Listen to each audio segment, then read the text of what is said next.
Hello everyone, in this video I'm going to show a step-by-step tutorial on how to automatically change currency in Shopify. So this is an easy guide. So first we're going to go to our browser and search for shopify.com. Then here we're going to have to log in. So once we're logged in, we're going to search for settings. You guys can find it on the lower left corner of your browser. So once you click on settings, we're going to click on general.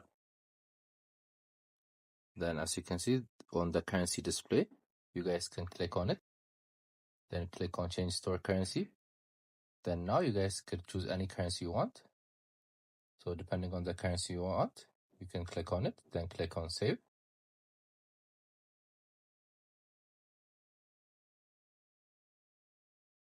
So this is how you do it. I hope you guys like this video. Subscribe for more, like for more, share for more. I hope to see you again. Goodbye.